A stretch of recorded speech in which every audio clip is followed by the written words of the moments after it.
This channel does not promote any violent, harmful, or illegal activities. All content provided by this channel is meant for an educational purpose only.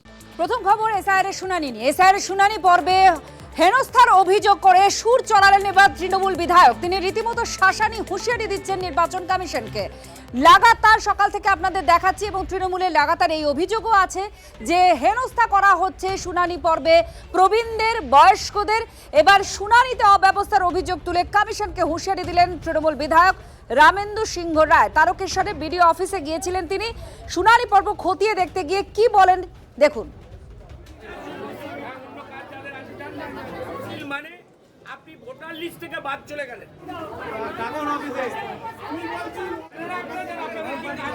আমি বিধায়ক হয়ে ওপরেতে গিয়েছিলাম, সেখানে যা দেখছি আপনাদের ডকুমেন্টস চাইছে ম্যাক্সিমাম, মানে 10 জন, যদি আমি দাঁড়িয়ে দাঁড়িয়ে যা দেখলাম 10 জনের ভেতর 2 জন কি 3 জনের ডকুমেন্টস হচ্ছে, বাকি 7-8 জন ডকুমেন্টস ওদের যে নিয়ম, ওদের যে শর্ত সেখানে দেখাতে পারছে না বলে তাদেরকে বাতিল করে দিচ্ছে। এই জায়গাটা আমার আপত্তি। বাতিল মানে আপনি ভোটার লিস্ট থেকে বাদ চলে গেলেন। আমরা বলেছি যে যাদেরকে আপনারা অফ করছেন তাদেরকে তো 2 দিন আগে নোটিশটা দিয়েছেন, তারা তাদের মতন ডকুমেন্টস নিয়ে এসছে। যে 13টা আপনি বলছেন তাহলে তাদেরকে জোগাড় করবার সুযোগ দিন, রিশিডিউল করুন, আবার একটা ডেট ডাকুন। সেই অর্ডারটা উনি দেখাতে পাচ্ছেন না, এটা মানবেন আপনারা? আমরা বলেছি এটা কেউ মানবো না। আপনারা শুনলেন সরাসরি তৃণমূল বিধায়ক। তিনি বলছেন যে বেশ বাতিল করে দেওয়া হচ্ছে কয়েকজনকে, যাদের কাছে ডকুমেন্ট পাচ্ছে না নির্বাচন কমিশন। সেই নির্বাচন কমিশনের বিরুদ্ধেই তার অভিযোগ যে নির্বাচন কমিশন সুযোগ দিচ্ছে না, নিজেদের যে ডকুমেন্ট ভোটাররা সাবমিট করবেন সেগুলোর জন্য তাদেরকে সুযোগ দেওয়া হচ্ছে না, আবার ডাকা হচ্ছে না, বাতিল করে দেওয়া হচ্ছে একদম প্রথম ডেকেই। এমনই অভিযোগ করছেন তৃণমূল বিধায়ক। শুনানিতে অব্যবস্থার অভিযোগ শুধু তুলছেন না, তিনি বলছেন বাতিল করে দেওয়া হচ্ছে ভোটারদের। এই অভিযোগ তিনি করছেন কি না, তিনি বলছেন যে যে সমস্ত ডকুমেন্ট, নথি, কাগজ নিয়ে আসার কথা সেই সমস্ত কিছু নিয়ে আসার পরেও কিছু ক্ষেত্রে সমস্যা হচ্ছে, দাঁড় করিয়ে রাখা হচ্ছে এবং তাদেরকে বাতিল করে দেওয়া হচ্ছে। এমনই মারাত্মক অভিযোগ করছেন তৃণমূল বিধায়ক। আরো একবার আপনাদের শোনাবো তিনি ঠিক কি বলতে চেয়েছেন। অব্যবস্থার অভিযোগ যেমন তুলছেন যে বাতিল করে দেওয়া হচ্ছে ভোটারদের, এই অভিযোগও শুনুন। আমি বিধায়ক হয়ে ওপরেতে গিয়েছিলাম, সেখানে যা দেখছি আপনাদের ডকুমেন্টস চাইছে ম্যাক্সিমাম, মানে 10 জন, যদি আমি দাঁড়িয়ে দাঁড়িয়ে যা দেখলাম 10 জনের ভেতর 2 জন কি 3 জনের ডকুমেন্টস হচ্ছে, বাকি 7-8 জন ডকুমেন্টস ওদের যে নিয়ম, ওদের যে শর্ত সেখানে দেখাতে পারছে না বলে তাদেরকে বাতিল করে দিচ্ছে। এই জায়গাটা আমার আপত্তি। বাতিল মানে আপনি ভোটার লিস্ট থেকে বাদ চলে গেলেন। আমরা বলেছি যে যাদেরকে আপনারা অফ করছেন তাদেরকে তো 2 দিন আগে নোটিশটা দিয়েছেন, তারা তাদের মতন ডকুমেন্টস নিয়ে এসছে। যে 13টা আপনি বলছেন তাহলে তাদেরকে জোগাড় করবার সুযোগ দিন, রিশিডিউল করুন, আবার একটা ডেট ডাকুন। সেই অর্ডারটা উনি দেখাতে পাচ্ছেন না, এটা মানবেন আপনারা? আমরা বলেছি এটা কেউ মানবো না। বিজেপির প্রতিক্রিয়া নেব। জগন্নাথ চট্টোপাধ্যায় এই মুহূর্তে আমাদের সঙ্গে রয়েছেন। জগন্নাথ বাবু, কি বলবেন? একটা বড় অভিযোগ কিন্তু যে পুনরায় ডাকা হচ্ছে না এবং বাতিল করে দেওয়া হচ্ছে ভোটারদের, কি বলবেন? একেবারে মিথ্যে অভিযোগ। আমরাও বিভিন্ন জায়গায় যারা শুনানিতে ডাকার পরেতে আমরা দেখেছি তাদের কাছে উপযুক্ত নথিপত্র নেই, তাদেরকে হিয়ারিং অফিসাররা 7 দিনের মধ্যে আবার কাগজপত্র নিয়ে আসতে বলছেন। তার ফলে এমন কোথাও হচ্ছে না যে যেখানে শুনানিতে কাগজ আনতে না পারলে তাকে সঙ্গে সঙ্গে তার নাম বাতিল করে দেওয়া হচ্ছে। একটা সুযোগ দেওয়া হচ্ছে এবং সংশ্লিষ্ট ভোটার যদি আরো সুযোগ চায় তাকে যতদিন পর্যন্ত ক্লেমস এন্ড অবজেকশন চলবে ততদিন পর্যন্ত তাদেরকে সেই সুযোগ দেওয়া হবে।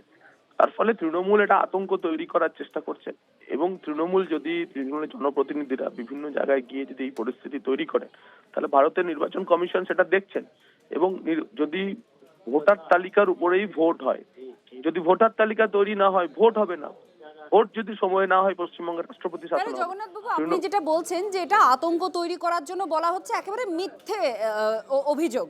সেক্ষেত্রে আপনারা কি নির্বাচন কমিশনকে জানাবেন এই বিষয়ে? নির্বাচন কমিশনের এখন তো নির্বাচন কমিশনের শুনানি পর্বে নির্বাচন কমিশনের অফিসাররা, মাইক্রো অবজারভার, স্পেশাল অবজারভাররা দেখছেন, তারাই দেখছেন পুরো বিষয়টা, তারাই কমিশনকে রিপোর্ট পাঠাবেন। ডেপুটি কমিশনার, নির্বাচন কমিশনার জ্ঞানেশ ভারতী আগামী সপ্তাহে আসছেন। তো এই পুরো প্রক্রিয়া নির্বাচন কমিশনের নজরদারিতেই হচ্ছে, সুতরাং নির্বাচন কমিশনই উপযুক্ত ব্যবস্থা নেবেন। ধন্যবাদ। জগন্নাথ চট্টোপাধ্যায়, বিজেপি নেতার বক্তব্য আপনারা শুনলেন। এসআইআর শুনানিতে বিএলএ 2-দের ঢুকতে বাধা, চুঁচুড়ায় শুনানি ক্যাম্পই বন্ধ করে দিলেন তৃণমূল বিধায়ক অসিত মজুমদার। বিএলএ 2-দের না রাখলে শুনানি বন্ধ থাকবে দাবি করেন শাসক নেতা। বেলা 12টায় শুরুর কথা থাকলেও শুরু করা গেল না শুনানি। হিয়ারিং এ আসা ভোটাররা প্রতিবাদ জানান, শাসক নেতাদের ভূমিকায় ক্ষোভ জানান তারা। যে বিএলও 2রা থাকতে দেবে না, সেটা লিখিত দিচ্ছে না, সে দিচ্ছে না বলে হিয়ারিং বন্ধ করে দিয়েছি।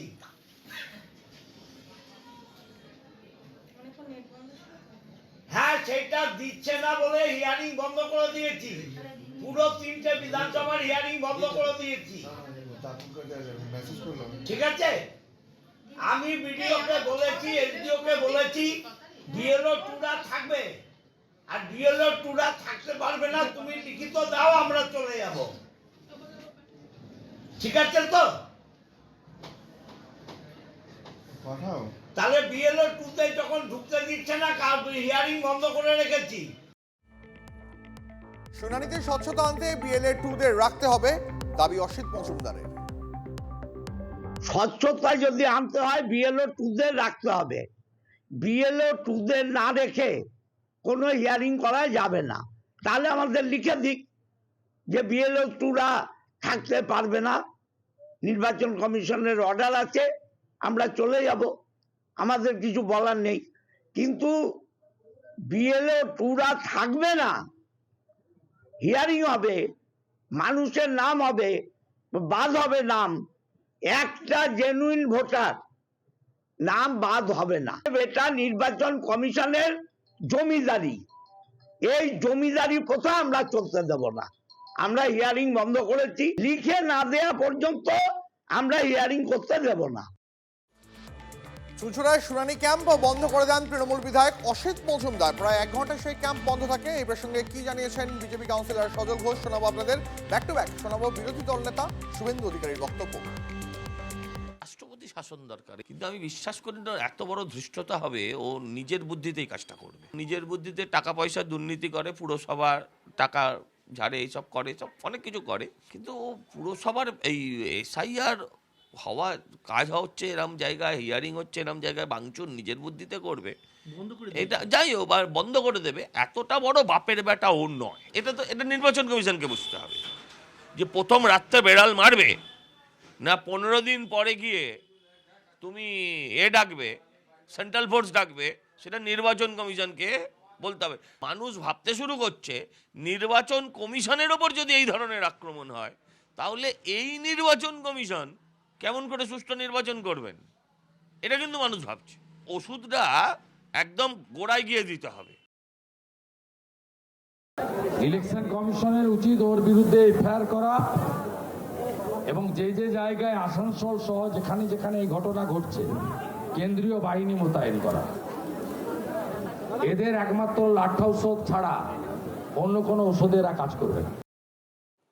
চুঁচুড়ার ঘটনায় হস্তক্ষেপ করে নির্বাচন কমিশন। 1 ঘন্টা পর শুরু হয় হিয়ারিং। এসআইআর এর শুনানিতে থাকতে পারবেন না বিএলএ 2রা। গাইডলাইনের কথা উল্লেখ করে হুগলি জেলা শাসককে জানিয়ে দেয় নির্বাচন কমিশন।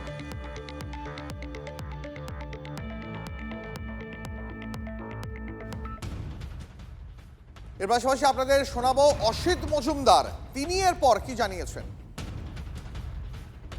যে বৃদ্ধ মানুষগুলোকে অন্যায়ভাবে নোটিশ করা হয়েছে, তাদের কথা ভেবে কিছু সময়ের জন্য আমরা ছেড়েছি, এবং বিএলও 2রা না ঢুকলে কালকে থেকে আবার বন্ধ। কালকে অভিষেকে বলার পর আজকে আপনি এসেছেন নাকি? এরপর অভিষেক বন্দ্যোপাধ্যায় আমাদের সেনাপতি, আমাদের দলের সাধারণ সম্পাদক। অতএব তিনি যে নির্দেশ দেবেন সেই নির্দেশ আমি একজন দলের সৈনিক হিসাবে পালন করব। যদি লিখিত না পাই আবার কাল থেকে এজিটেশন হবে। নির্বাচন কমিশনের বিশেষ পর্যবেক্ষক তিনি মগরাহাটে, আর তার গাড়িতে এবার হামলা হয়েছে বলে অভিযোগ করা হচ্ছে। যেটা অভিযোগ, দরজার লক ভেঙে গাড়ির চালককে টেনে বের করার চেষ্টা করা হয়েছে বলে অভিযোগ করা হচ্ছে। এসআইআর এর শুনানি পর্ব চলছে, তিনি এসেছেন সি মুরুগান, সেই সি মুরুগানের গাড়িতেই হামলার অভিযোগ উঠেছে।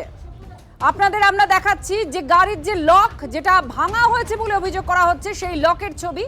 এই লকটা ভেঙেই তার চালককে, গাড়ির চালককে টেনে বের করার চেষ্টা করা হয় বলে অভিযোগ করা হচ্ছে এবং রিপোর্ট করবেন, এটা মুরুগান বলেছেন। বিশেষ পর্যবেক্ষক বলেছেন যে এই বিষয়ে কমিশনকে তিনি জানাবেন। তার গাড়ির উপরে হামলা হয়েছে বলে এমনই অভিযোগ। কি হয়েছে ঘটনা আমরা জানবো। শুভেন্দু আমাদের প্রতিনিধি আমাদের সঙ্গে রয়েছেন। শুভেন্দু, কি হয়েছিল ঘটনা, কি অভিযোগ হয়েছে?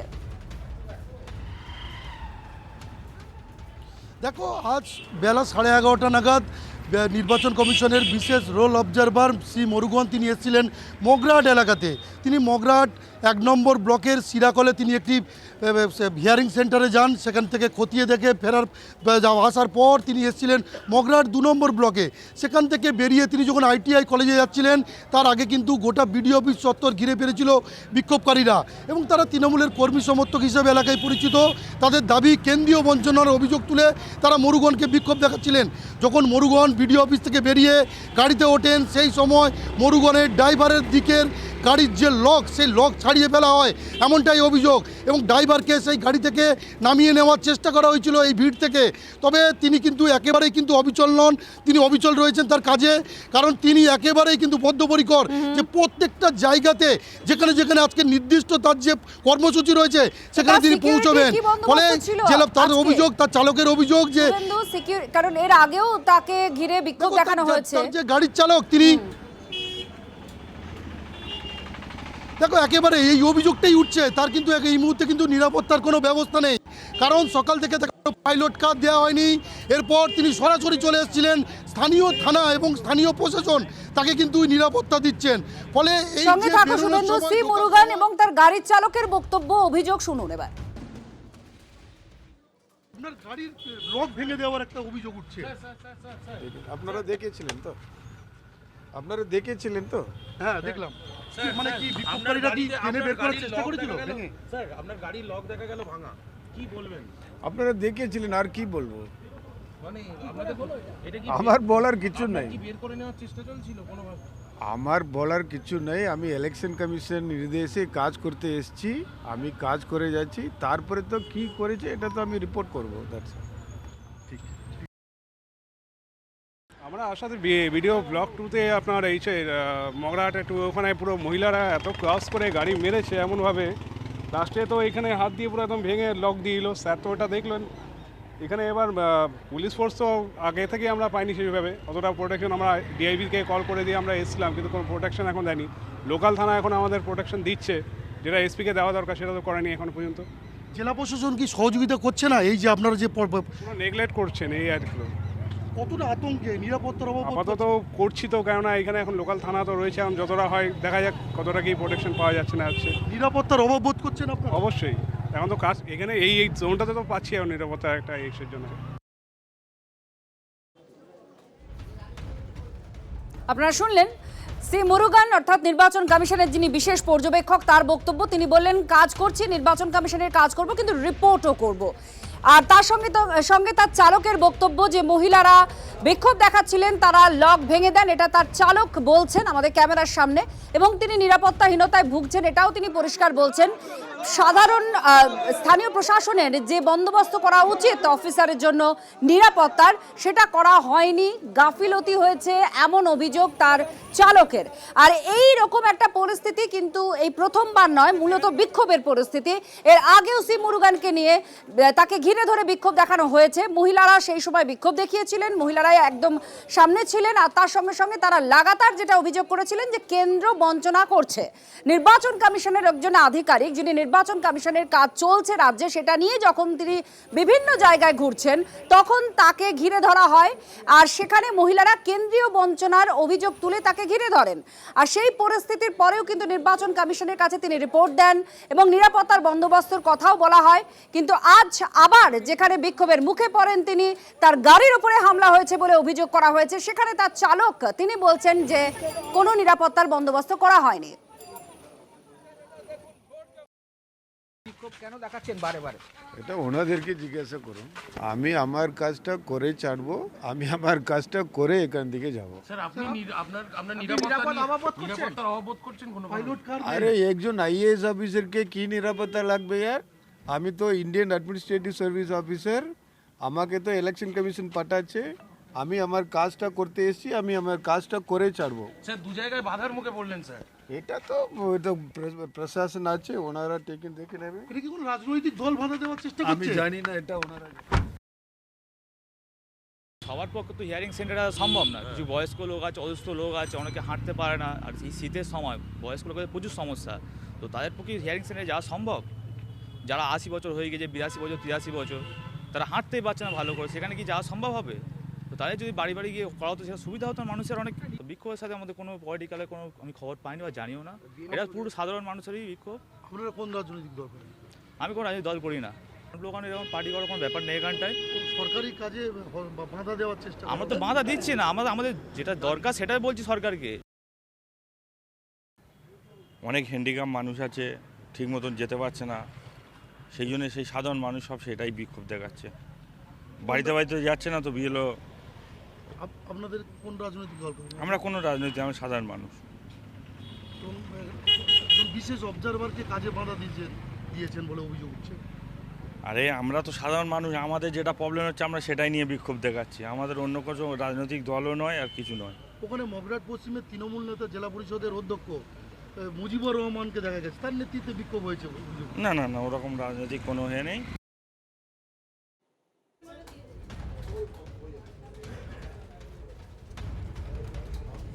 মুরুগানের গাড়িতে হামলার অভিযোগ করা হচ্ছে এবং গোটা বিষয় তিনি কমিশনকে জানাবেন এমনটাই বলছেন।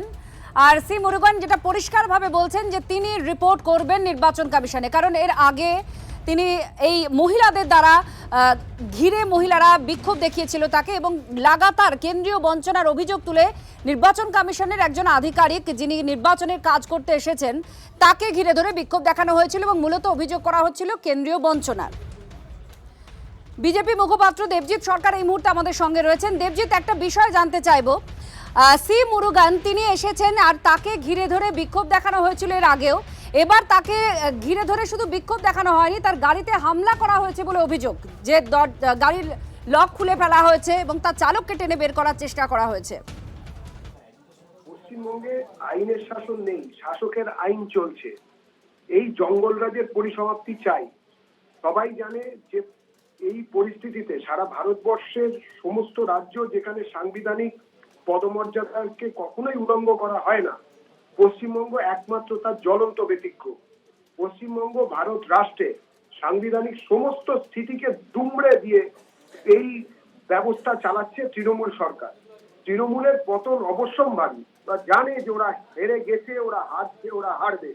শুধু যাবার আগে যা যা করার তা সেই সব করছে যাতে কিনা সাংবিধানিক যেসব স্বীকৃত সংগঠন বা যা কিছু আছে সেগুলোকে শেষ করে দিয়ে যেতে পারে।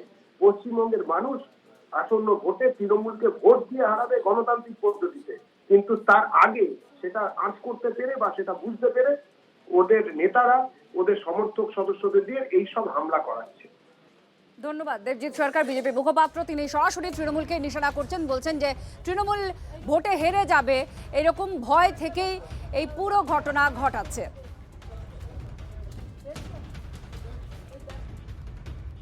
বিক্ষোভ তো দেখাবেই মানুষ, মানুষকে অযথা যেভাবে হয়রানি করা হচ্ছে, হেনস্থার শিকার হতে হচ্ছে, তাহলে মানুষ ক্ষুব্ধ হবেন না? সবই 80 বছর বয়স, কেউ হুইল চেয়ারে ঘুরে বেড়াচ্ছে, সেই সমস্ত মানুষকে হেয়ারিং এ ডেকে আনা হচ্ছে, অথচ ভোট দেওয়ার সময় এমন প্রভিশন আছে তারা ভোট দিতে পারেন বাড়িতে বসে, তাহলে এখন কেন এই হেনস্থা হতে হচ্ছে? এইবার বাংলার মানুষ তার বিরুদ্ধে প্রতিবাদ করছেন, সেটাই স্বাভাবিক। এই ক্ষোভ মানুষের স্বতঃস্ফূর্ত ক্ষোভ, এই ক্ষোভ তো মানুষ দেখাবে, তাদের গণতান্ত্রিক অধিকার আছে।